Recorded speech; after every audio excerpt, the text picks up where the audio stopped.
عورت کو آدمی مٹی سے بنی ہوئی کیوں نہیں پکارا جاتا؟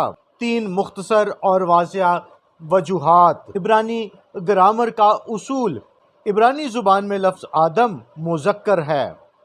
چونکہ پہلی عورت حوا مؤنث تھی، اس لیے گرامر کے اصول کے تحت ان کے لیے مذکر لفظ آدم یا آدمی استعمال نہیں ہو سکتا تھا۔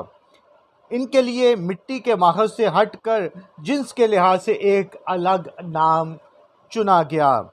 تخلیق کا مٹیریل اور ترتیب۔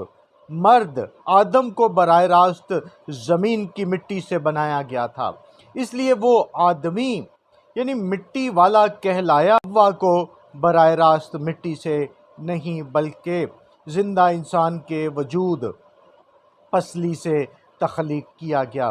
چونکہ حوا کی تخلیق کا ذریعہ مٹی کی بجائے ایک زندہ وجود تھا، اس لیے انہیں مٹی کی صفت آدمی کی بجائے زندگی کی صفت دی گئی۔ ناموں کے عبرانی معنی۔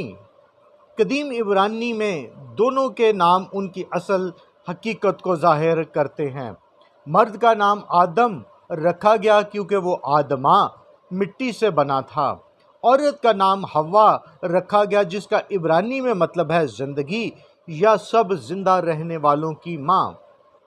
یہ کہ مٹی سے بننے کے باوجود عورت کو آدمی مٹی سے بنا ہوا اس لیے نہیں کہا گیا تاکہ گرامر کا فرق برقرار رہے اور عورت کو مٹی کے بجائے زندگی کی علامت حوا کے طور پر پہچانا جا سکے۔